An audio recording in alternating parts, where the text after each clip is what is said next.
السلام علیکم ناظرین، ٹاپ سٹوری میں میں ہوں آپ کا میزبان سمیع ابراہیم۔ فلسطین سے جو خبریں آئی ہیں اس میں گزشتہ چند دنوں میں بے پناہ وہاں پر بمباری ہوئی، بربریت ہوئی اسرائیل کی، اور سینکڑوں کی تعداد میں ہلاکتیں ہوئیں۔ سیز فائر بھی ہے، سب کچھ ہے، لیکن دنیا اس ظلم پر مکمل خاموش رہی۔ لیکن اس کے ساتھ ساتھ انہی دنوں میں جو ایک نیا فنامنا سامنے ابھر کر آیا تھا وہ ہے عراق میں داعش نے اپنی تحریک خلافت کے ذریعے ایک اپنی چھوٹی سی خلافت قائم کی اور یہ کہا کہ وہ پوری دنیا میں اسلامی ریاست قائم کرنا چاہ رہے ہیں۔ اگرچہ یہ دو مختلف واقعات ہیں، لیکن بہت سارے لوگ یہ سمجھتے ہیں کہ یہ ایک ہی سلسلے کی کڑی ہیں۔ اسرائیل جو مسلمانوں پر جو ظلم و ستم کرتا ہے اس کے نتیجے میں انتہا پسندی میں اضافہ ہوتا ہے، اور بہت سارے دنیا کے علاقوں میں جہاں پر جو انتہا پسند ہیں وہ آ کر نوجوانوں کو ورغلاتے ہیں کہ طاقت کا جو استعمال کیا جا رہا ہے مسلمانوں کے خلاف اس کا جواب طاقت سے ہی دیا جائے گا، اور پھر بہت سارے جو نوجوان ہیں وہ انتہا پسند تنظیموں میں بھی شامل ہوتے ہیں۔ یہ جو غزہ میں جو ظلم و ستم ہے اس میں اتنی خاموشی، عالمی برادری کی اتنی خاموشی، مسلمان جو حکومتیں ہیں، مسلمان جو حکمران ہیں، ان کے آپس کے اختلافات جس طرح سے سامنے آئے ہیں، اور پھر داعش کا یہ جو فلسفہ ہے جس انداز میں وہ عراق کا حصہ انہوں نے اپنے قبضے میں لیا ہے اور شام میں بھی انہوں نے کچھ قبضہ کیا ہے، کس طرح سے یہ دنیا کو امپیکٹ کرے گا۔ مسلمان جو ہیں بار بار اس قسم کی ہم بربریت کے باوجود اپنی ہی مختلف حلقوں میں، فرقوں میں تقسیم ہے، کیا ان میں کبھی یونٹی آئے گی؟ آج اسی حوالے سے ہم گفتگو کریں گے۔ جناب حسن عسکری رضوی ہمارے ساتھ ہیں، جناب رسول بخش رئیس ہمارے ساتھ ہیں، امتیاز گل صاحب بھی ہمارے ساتھ ہیں، اور تھوڑی دیر میں مظہر عباس بھی ہمیں جوائن کریں گے۔ سب سے پہلے میں چلتا ہوں جناب رسول بخش رئیس کی جانب۔ رسول بخش صاحب، یہ جو اتنا زیادہ ظلم و ستم ہر چند سال کے بعد ہم دیکھتے ہیں ہوتا ہے، پھر وہی کچھ بیانات آتے ہیں، کچھ تھوڑا بہت احتجاج ہوتا ہے، لیکن جو بربریت کرنے والے ہیں جیسے انگریزی میں کہا جاتا ہے they can get away with that, یہ سلسلہ کیا جاری رہے گا اور ہم مسلمان ہمیشہ بٹے رہیں گے مختلف گروہوں میں؟ دیکھیں، موجودہ جو صورتحال ہے فلسطین کے اندر اس کے حوالے سے میں بات کرنا چاہوں گا کہ پچھلے 4-5 سال سے، بلکہ اس سے زیادہ عرصے سے غزہ کا ناکہ بندی غزہ کی ہوئی ہے، بسیج کیا ہوا ہے اسرائیل کی فورسز نے، اور ایجپٹ نے بھی ان کا ساتھ دیا ہے، مصر نے بھی، کہ نہ ان کے لیے کوئی سمندری راستہ رہ گیا ہے، نہ زمینی راستہ ہے، نہ فضائی راستہ ہے، وہ کہیں نہ آ سکتے ہیں، نہ کوئی چیز اندر آ جا سکتی ہے، نہ باہر جا سکتی ہے اسرائیل کی مرضی کے خلاف۔ یہ وہ سزا دے رہے ہیں انتہا پسندی کی، اور جس میں کہ ان کی حمایت امریکہ بھی کرتا ہے، کچھ عرب ممالک بھی کرتے ہیں، اور یورپ بھی کرتا ہے، کہ اس کا جو بنیادی میں سمجھتا ہوں کہ اس کا جو روٹ ہے، اس کی بنیاد ہے، وہ یہ ہے کہ جب آسلو ایکارڈز ہوئے تو اس وقت فلسطینیوں کے اندر ایک سپلٹ پیدا ہو گئی، وہ کنسنسس جس کی بنیاد پر کہ پیس ایگریمنٹس ہونے تھے اسرائیل کے ساتھ، اور جس کی نمائندگی پی ایل او اور باقی دھڑے اس کے ساتھ جو ملے ہوئے تھے وہ کرتے تھے، وہ ختم ہو گئی، اور اس کے رد عمل کے طور پر کہ نہیں، ہمیں یہ معاہدہ، یہ امن کا منصوبہ قابل قبول نہیں، تو حماس پیدا ہوئی، اور پھر ایک اور تنظیم جہاد اسلامی پیدا ہوئی، کہ اس سے جو ایک تفریق بڑھی ہے، اس سے پتہ چلتا ہے کہ اسرائیل کس کو سزا زیادہ دینا چاہتا ہے، کس کے پیچھے جانا چاہتا ہے، اور یہ جب تک کہ یہ دو چیزیں ختم نہیں ہوں گی، ایک یہ کہ فلسطینیوں کے درمیان میں فرقہ واریت یا سیاسی تقسیم، اور دوسرا یہ کہ جو اسرائیل کے ساتھ معاہدہ ہے، کوئی نیا معاہدہ کرنا ہے یا آسلو ایکارڈز کی روشنی میں کچھ نئی باتیں طے کرنی ہے، اس پر جب تک فلسطینی اتفاق نہیں کریں گے یہ غزہ کی صورتحال تبدیل نہیں ہونے لگی۔ ٹھیک ہے حسن عسکری صاحب، جو وکی لیکس آئیں، سنوڈن نے جو لیک کیا سب کچھ، وہ یہ کہہ رہا ہے کہ جو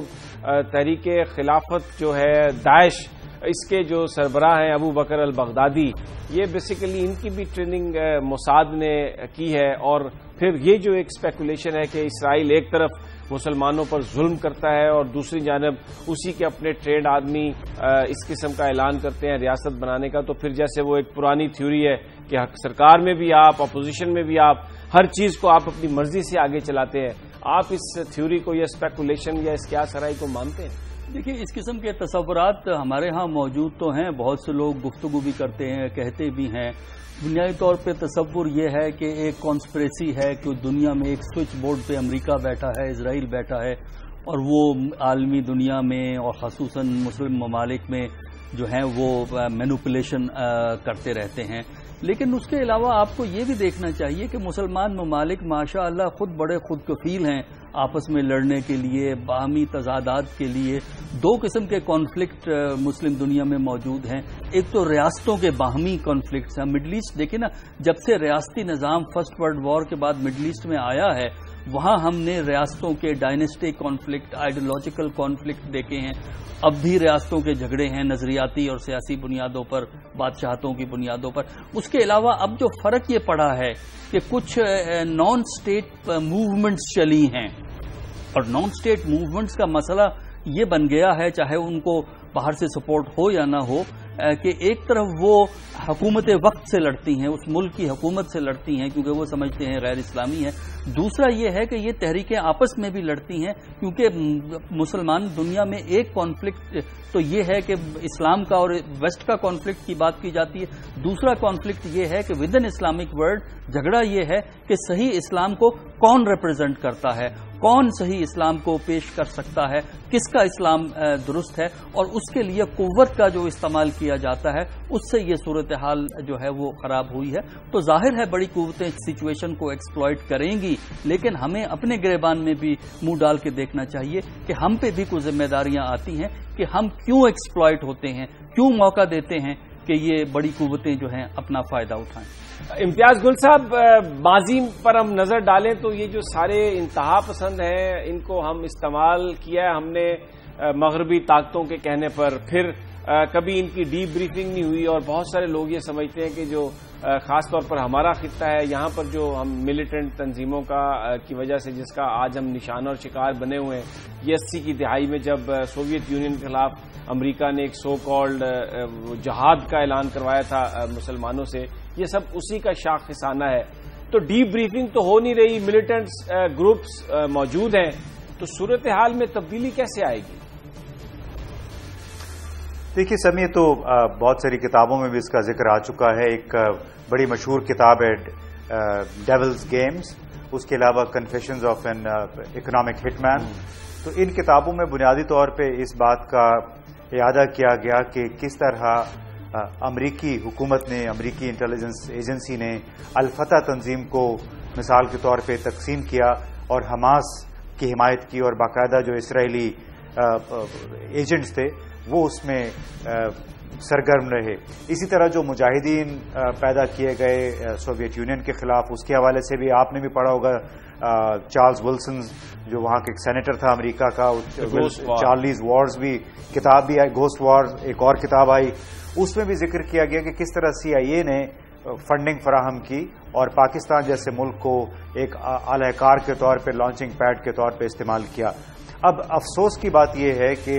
امریکی حکومت نے مختلف خطوں میں، یا امریکی اسٹیبلشمنٹ نے مختلف خطوں میں اپنے سیکیورٹی مفادات کے تحت وقتاً فوقتاً اپنے پراکسیز پیدا کیے، ایسے لوگ پیدا کیے جو اس کے ایجنڈے پہ کام کر سکیں. لیکن ان ملکوں کے اپنے اندر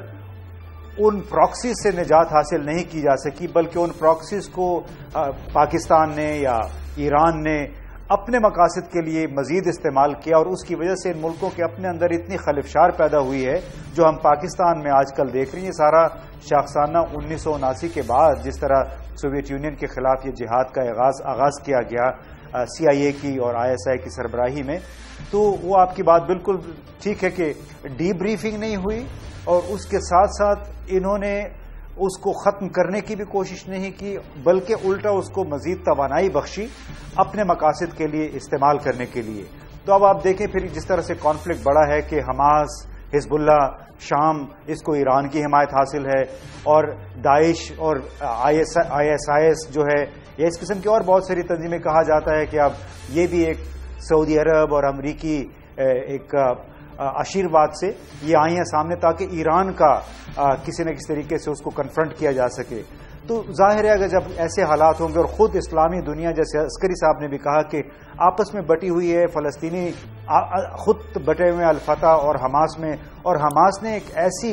روش اختیار کر رکھی، ایسا موقف اختیار کیے رکھا ہے جو کہ بنیادی طور پہ خودکشی کے مترادف ہے. وہ اسرائیل کو نہیں مانتے، تشدد کا راستہ چھوڑنے، وہاں سے طائب ہونے پہ آمادہ نہیں ہے. تو اگر اس میکسیملسٹ پوزیشن پہ وہ برقرار رہے تو اس میں کوئی شک نہیں کہ اگلے چند دنوں میں ہو سکتا ہے کہ غازہ میں تمام فلسطینیوں کا صفایا کر دیا جائے، اور اس کی بنیادی وجہ ہوگی حماس کی ہٹ دھرمی. ہم یہ نہیں کہتے کہ وہ غلط کہتے ہیں،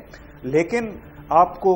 حالات کا جائزہ لے کے خود بھی کوئی فیصلہ کرنا ہوتا ہے کہ آیا آپ میں وہ دم خم بھی ہے کہ نہیں. تو اس میں فلسطینیوں کا اپنا قصور ہے، مسلمان ملکوں کے اپنے اندر بہت ساری کمزوریاں. امتیاز گل، یہ بڑی امپورٹنٹ بات ہے، اس پر ہم گفتگو جاری رکھیں گے اور حسن عسکری صاحب اور رسول بخش رئیس صاحب کا بھی اس پر تجزیہ لیں گے، مظہر عباس بھی ہمیں جوائن کریں گے، لیکن ایک مختصر سے وقفے کے بعد.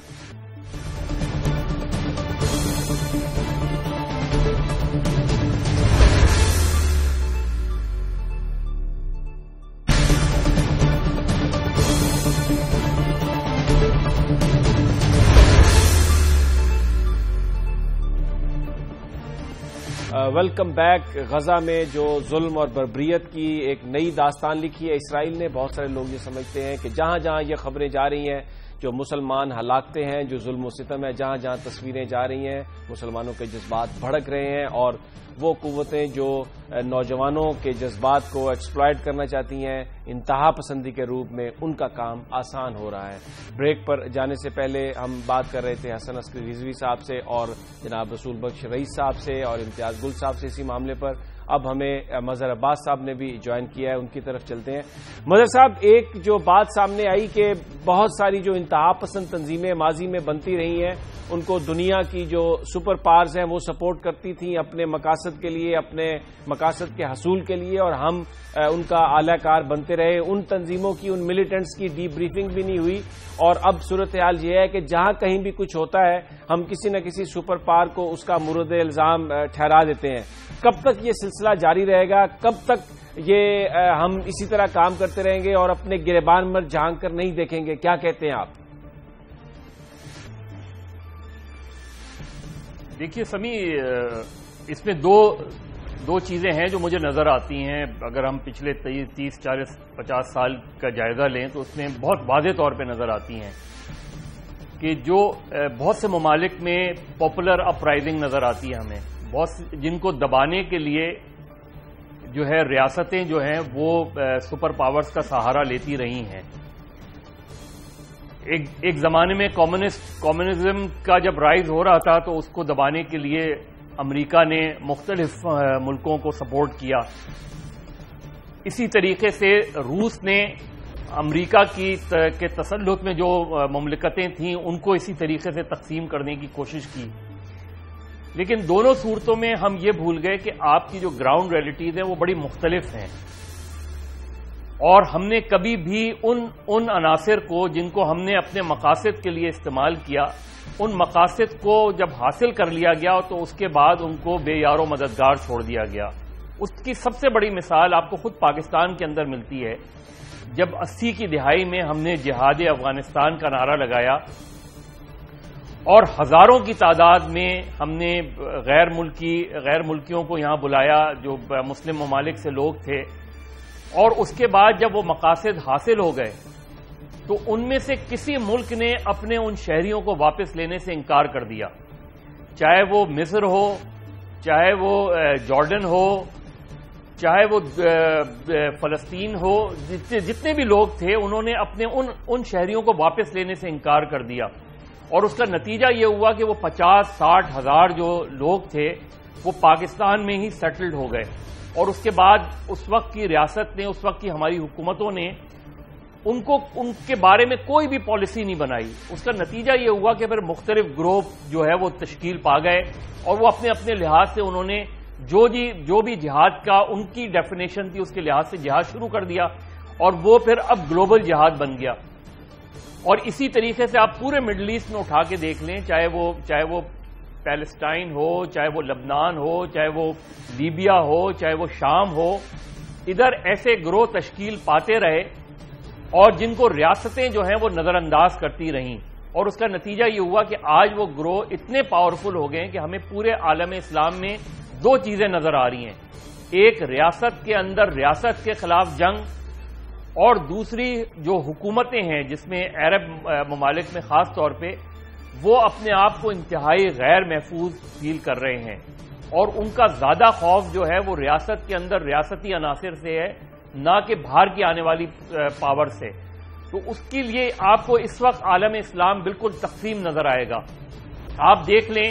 کہ جو مظالم کی داستانیں آپ کو اسرائیل کی شکل میں غزہ میں نظر آتی ہیں، فلسطینیوں کے خلاف جو بربریت ہے، آپ اگر دوسری طرف فوٹیج اٹھائیں تو عراق میں بھی آپ کو یہی صورتحال نظر آ رہی ہے۔ عراق میں مساجد کو اڑایا جا رہا ہے، مزاروں کو اڑایا جا رہا ہے، وہاں تو کوئی اسرائیل نہیں ہے، وہاں تو کوئی اسرائیل کی بمباری نہیں ہو رہی۔ تو ہمیں اسی طرح آپ سیریا چلے جائیں، سیریا میں آپ کو ایک خانہ جنگی کی صورتحال ملے گی، لیبیا میں تو کوئی حکومت ہی نظر نہیں آتی، لیبیا میں تو ہر محلے میں لڑائی ہو رہی ہے۔ تو آپ کو پورا عالم اسلام پہلے صرف یہ ہوتا تھا کہ جب اسرائیل اور پیلسٹینین کانفلکٹ ہوتا تھا تو پوری دنیا میں بڑے بڑے مظاہرے ہوتے تھے۔ آپ بتائیں کہ اس جمعے کو پاکستان میں کوئی ایک مظاہرہ بتا دیں کہ جس میں 10,000 افراد نے بھی شرکت کی ہو۔ تو یہ ہمیں ایک ایسی جو ہمارے لیے اتنی پریشان کن صورتحال ہے کہ جس میں ہمیں نظر آتا ہے کہ ہم ایز اے نیشن بھی تقسیم ہو چکے ہیں، پوری مسلم دنیا، اور ایز این اسلامک بلاک بھی ہم تقسیم ہو چکے ہیں۔ ظاہر ہے اس کا نتیجہ وہی نظر آ رہا ہے جو ہمیں غزہ میں نظر آ رہا ہے، جو ہمیں عراق میں نظر آ رہا ہے، جو ہمیں سیریا میں نظر آ رہا ہے، اور جو ہمیں لیبیا میں نظر آ رہا ہے۔ ٹھیک ہے حسن عسکری صاحب، بڑی یہ ایک پریشان کن بات ہے۔ سارے جو جہادی ہیں، نوجوان مختلف دنیا کے حصوں سے پہلے افغانستان کے لیے پاکستان میں جمع ہوئے اور اب سارے کے سارے وہ عراق کی طرف چلے گئے ہیں۔ یہاں سے تو لوگ واپس نہ جا سکے، جو آئے یہاں پر سیٹل ہو گئے، لیکن جو عراق میں اس وقت اور سیریا میں جو جہاد کر رہے ہیں سو کالڈ، اور جن کو فنڈنگ بھی آ رہی ہے عرب ممالک کی طرف سے، کچھ ویسٹرن کنٹریز بھی فنڈنگ کر رہے ہیں، یہ جب اپنے ملکوں کو واپس لوٹیں گے، اس میں پاکستان کے علاقوں سے بھی بہت سارے لوگ گئے ہیں، تو یہاں پر آ کر یہ مزید پھر یہ خطرے کا باعث بنیں گے، جو آلریڈی ہم جس عذاب کو بھگت رہے ہیں اس میں اضافہ ہو جائے گا۔ بالکل اسی کا امکان ہے کہ یہ لوگ جو ایک جگہ جہاد لڑتے ہیں کسی بھی نقطۂ نظر سے، جب وہ واپس جاتے ہیں تو اپنے اس پیغام کو لے کے جاتے ہیں، اس سوچ کو لے کے جاتے ہیں، اس ذہن کو لے کے جاتے ہیں جس کی بنیاد پہ انہوں نے یہ جد و جہد جو ہے وہ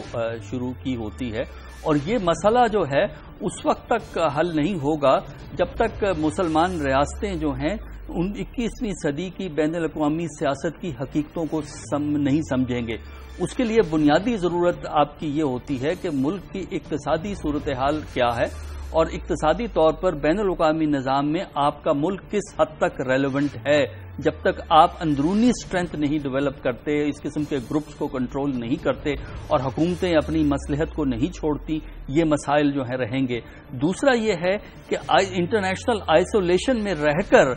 آپ ایک پالیسی کو نہیں چلا سکتے۔ حماس کی جو بدقسمتی ہے وہ یہی ہے کہ وہ انٹرنیشنل انوائرمنٹ کو مانے بغیر، مسلمان ملکوں کے کنسرن کو سمجھے بغیر ایک پالیسی کو لے کے چلتی ہے، جس کی وجہ سے اس کا شدید جو ہے وہ نقصان ہوتا ہے۔ تو مسلمان ملکوں کو پہلے تو یہ سمجھنا پڑے گا کہ ان کی اسٹرینتھ جو ہے وہ نیشن سٹیٹ کے فریم ورک میں ہے، اور جب تک اندرونی محاذ میں وہ کنٹرول نہیں کریں گے اس وقت تک بین الاقوامی سطح سے وہ ولنریبل رہیں گے۔ بڑی طاقتیں اپنے مفادات کے لیے انہیں استعمال کریں گی، اور ہم بخوشی استعمال ہوتے ہیں کیونکہ وقتی مفادات ہمیں یہی ہوتے ہیں، کچھ پیسہ مل جائے، کچھ سپورٹ مل جائے، میں اپنے سیاسی مخالف کو دبا لوں۔ تو اس لیے جب تک ایک نیشن سٹیٹ کے فریم ورک پہ اور بین الاقوامی حقیقتوں کو نہیں ریکگنائز کریں گے، ہم اسی مشکلات میں رہیں گے۔ ٹھیک ہے رسول بخش ریک صاحب، یہ میں آپ کا اس پر کامنٹ چاہوں گا۔ جیسے یہ بات ہو رہی ہے، اس سے پہلے امتیاز گل صاحب نے بھی کی تھی کہ جو رویہ ہے حماس کا اس رویے کی وجہ سے وہاں پر کوئی کسی طرح کی بھی پیش رفت نہیں ہو سکتی اور معاملات سلجھ نہیں سکتے. بہت سارے لوگ یہ کہتے ہیں کہ جو حق کی بات ہے یا جو اصولی موقف ہے اس سے تو آپ طاقت سامنے دیکھ کر اس سے انحراف نہیں کر سکتے. اگر آپ یہ کہتے ہیں کہ حماس بھی اپنا موقف چھوڑے تو پھر یہ معاملہ یہاں پر بھی ہمارے اوپر بھی صادق آتا ہے. کشمیر کا ایک ایسا مسئلہ ہے, ایک بڑے طاقتور ملک سے ہمارا مقابلہ ہے اور وہ 65-67 سال سے کوئی بھی اس پر بات کرنے کے لیے, اس کے سولوشن کے لیے تیار نہیں, تو کیا اسے بھی ہم گیو اپ کر دیں؟ اس پر میں آپ کا کمنٹ چاہوں گا, لیکن کیونکہ اس وقت ہوا ہے کمرشل بریک کا. ناظرین, یہ جواب ہم حاصل کریں گے رسول بخش رئیس سے اس مختصر سے وقفے کے بعد.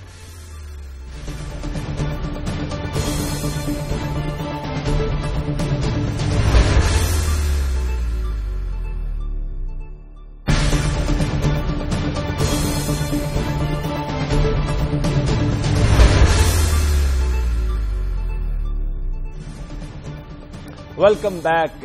بات ہو رہی ہے غزہ پر جو اس وقت اسرائیلی بربریت ہے گزشتہ چند دنوں میں جو وہاں پر ہلاکتیں ہوئی ہیں, اور ایک خاموشی رہی ہے مسلمان ممالک میں بھی اور کوئی ہمیں بڑا احتجاج نظر نہیں آیا. رسول بخش رئیس صاحب, ہمارے پارٹیسپینٹس بھی یہ کہہ رہے ہیں, عام تاثر بھی یہ آ رہا ہے کہ حماس کا رویہ بڑا سخت گیر ہے اور وہ کسی طرح کی بھی ریلیکسیشن دینے کے لیے تیار نہیں ہے, اپنے موقف سے پیچھے ہٹنے کے لیے تیار نہیں ہے, جس کی وجہ سے بار بار یہ واقعات وہاں پر ہو رہے ہیں. سوال میرا آپ سے یہ ہے کہ اگر طاقتور ہو تو اس کے سامنے اپنا موقف اگر وہ اصول پر مبنی ہو اس کو ہم گیو اپ کریں, تو پھر کشمیر کے معاملے پر بھی تو بہت سارے لوگ ہمیں یہ کہہ رہے ہیں کہ بھارت سے کبھی جیت نہیں سکتے, بڑا ملک ہے اور کبھی وہ نہیں کرے گا تو کشمیر کو بھی گیو اپ کر دینا چاہیے, معاملات کو بہتر ہو جانا اس طرح بہتر ہو جائیں گے. کیا کہیں گے آپ؟ دیکھیں, اس مسئلے کا جواب بڑا آسان ہے. میں اس کا جواب دینا چاہوں گا تاریخ اور عقلی دلیل کے حوالے سے. تاریخ کے حوالے سے اگر آپ دیکھیں, جو انتہا پسند تنظیمیں ہیں ان کا موقف ظاہراً بہت معقول نظر آتا ہے, لیکن تاریخی طور پر اس موقف پر رہتے ہوئے انہوں نے عملی طور پر کیا حاصل کیا ہے؟ کیا اپنا نقصان زیادہ نہیں کرایا؟ کیا اپنے آپ کو زیادہ, اپنے معاشروں کو زیادہ نقصان نہیں پہنچایا اس میں, جس میں کہ ہم ایک مذہبی فرقہ واریت اور سیاسی تقسیم کی بات کر رہے ہیں کہ بٹ گئے, کہ وہ ہم آہنگی اور سالیڈریٹی ان میں نہ رہی. اس سے ظاہر ہے کمزور سے کمزور چار ہوتے چلے گئے. کہ اس جنگ میں دیکھیں کہ فلسطینیوں کے 50,000 لوگ زخمی ہوتے, 1,70,000 لوگ بے گھر ہیں. املاک کی تو ابھی ہم اندازہ ہی نہیں لگا سکتے کہ کتنا نقصان ہوا ہے, اور 800 سے زیادہ لوگ ان کے مارے جا چکے ہیں. اس کے مقابلے میں اسرائیل کے 30 شہری اور زیادہ تر فوجی ہلاک ہوئے ہیں. یہ دیکھیں کہ آپ عملی طور پر کیا حاصل کر رہے ہیں, کہ آپ اپنا موقف جو آپ سمجھتے ہیں کہ معقول ہے, جائز ہے, اس میں شک نہیں سمجھتا کیا ہے, نہیں ہے. لیکن کیا آپ طاقت کے استعمال سے ماضی میں 40 سال 50 سال میں آپ وہ کچھ حاصل کر سکے ہیں جو آپ حاصل کرنا چاہتے ہیں, یا آپ کا دشمن مضبوط ہو گیا ہے, آپ کمزور سے کمزور تر ہوتے چلے گئے. دوسری بات عقلی دلیل کے حوالے سے, کہ اگر آپ یہ دیکھیں کہ طاقت کا توازن آپ کے حق میں نہیں ہے تو میں نہیں سمجھتا کہ لڑنا آپ کے اوپر جائز ہے. آپ پہلے اپنے آپ کو مضبوط کریں, وہ طاقت حاصل کریں, ان اسباب کا بھی جائزہ لیں کہ آپ کا دشمن زیادہ طاقتور ہو گیا اور کمزور آپ ہوتے چلے گئے. مقابلہ کرنے کے لیے میدان پھر مختلف ہو جاتا ہے, طریقے مختلف ہو جاتے ہیں, انداز مختلف ہو جاتے ہیں. جس قسم کی لڑائی عدم توازن کی صورتحال میں کی جاتی ہے وہ امتیاز گل نے صحیح کہا کہ خودکشی کے برابر ہے. اس کے مطابق ہے کہ آپ اپنے معاشرے کی خودکشی کرنا چاہتے ہیں, اپنے بچوں کو مروا کے آپ خوش ہونا چاہتے ہیں. ساری دنیا آنسو, خون کے آنسو رو رہی ہے, آپ بھی تکلیف میں ہیں, دوسرے بھی تکلیف میں ہیں. اور جو بربریت ہم نے دیکھی کہ 3 اسرائیلی بچے قتل کر دیے گئے, کوئی معلوم نہیں کس نے کیا. نہیں, یہاں پر میں روکوں گا رسول بخش صاحب, ایک میرا سوال ہے یہاں پر. آپ نے یہ جو سارا کانفلکٹ, جو موجودہ کانفلکٹ شروع ہوا, یہ جو کلنگ ہوئی یہ انہی 3 بچوں کے اغوا سے ہوئی. اس سے حماس نے لا تعلقی کا اظہار کیا. ویسٹرن میڈیا نے یہ رپورٹ کیا کہ ایون اسرائیلی اسٹیبلشمنٹ کے اندر اس بات پہ کنفیوژن ہے کہ یہ حماس کی کارروائی ہے، یہ چند انڈیویجولز کی کارروائی ہے. اس کو بنیاد بنا کے اتنا جو قتل عام ہوا ہے اس میں جو پہل ہے وہ کوئی مسلمانوں کی طرف سے تو نہیں ہوئی. کس نے اغوا کیا کچھ پتہ نہیں چلا، کسی نے رسپانسبلٹی نہیں اس کی قبول کی، لیکن اس کی بنیاد پر آ کے مسلمان فلسطینیوں کا اس قدر قتل عام، اس میں جو پہل ہے وہ کوئی فلسطینیوں نے تو نہیں کی. نہیں، میں یہ نہیں سمجھتا. یہ دیکھیں، میں تو صرف آپ کو یہ بتا رہا ہوں بغیر ذمہ داری عائد کیے ہوئے کہ کس کی ذمہ داری ہے. میں یہ کہوں یہ ہوا کہ 3 بچے ان کے قتل ہوئے، پھر ایک جو میں سمجھتا ہوں کہ انہوں نے گرفتار بھی کیے ہیں لوگ کہ ایک ماں سے چھین کے ایک فلسطینی بچہ اس کے جا کے ان کو زندہ جلا دیا. یہ بربریت ہے دونوں طرف سے. ہمیں یہ نہیں کہتے کہ اس میں کون سا گروہ انوالو ہے، لیکن ماضی میں تاریخ کو دیکھیں کہ دنیا جہان میں کہ ہمارے دوسرے جو شرکاء ہیں انہوں نے بہت اچھی مثالیں دی ہیں. فلسطین کے علاوہ شام میں کیا ہو رہا ہے، وہاں تو مسلمان ہیں، قتل عام ہو رہا ہے ایک دوسرے کا، نسل کشی ہو رہی ہے فرقہ واریت کی بنیاد پر.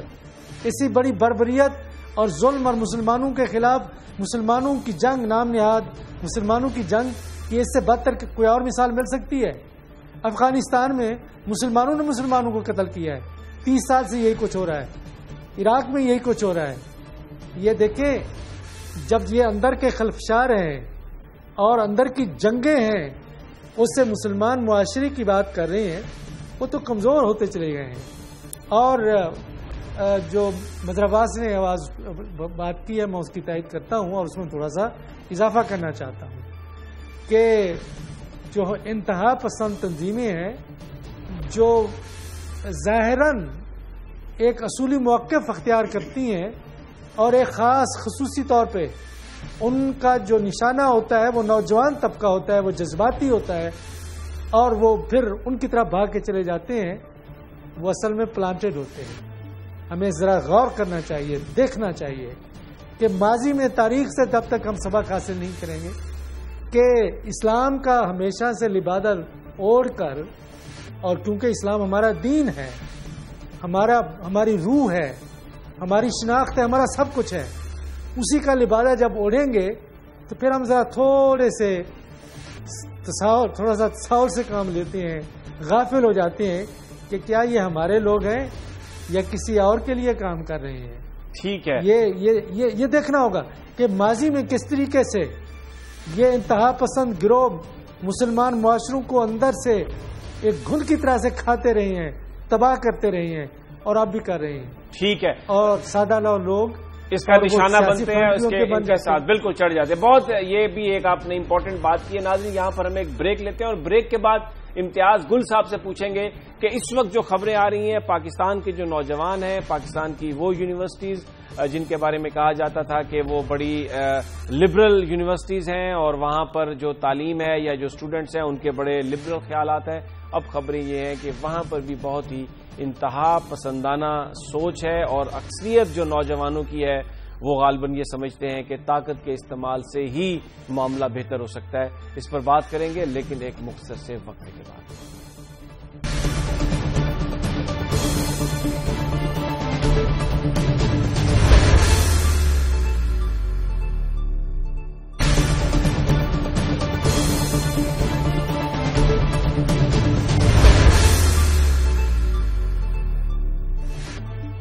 Welcome back. اس وقت جو صورتحال ہے انتہا پسند بالکل گھن کی طرح مسلمان معاشروں کو چاٹ رہے ہیں اور ان کی جو سوچ ہے، ان کی جو اپروچ ہے، ان کی جو تعلیمات ہیں، اس کی وجہ سے کسی بھی جگہ پہ جو مسلمان سوسائٹیز ہیں ان کو کوئی مدد نہیں مل رہی، بلکہ اس سے کیوس زیادہ پھیل رہا ہے، اس سے مسلمانوں کو زیادہ نقصان ہی ہو رہا ہے. امتیاز گل صاحب، جو خبریں ہیں پاکستان کے بہت سارے جو تعلیمی ادارے ہیں جہاں پر سمجھا جاتا تھا کہ بڑی لبرل سوچ کے اسٹوڈنٹس ہیں،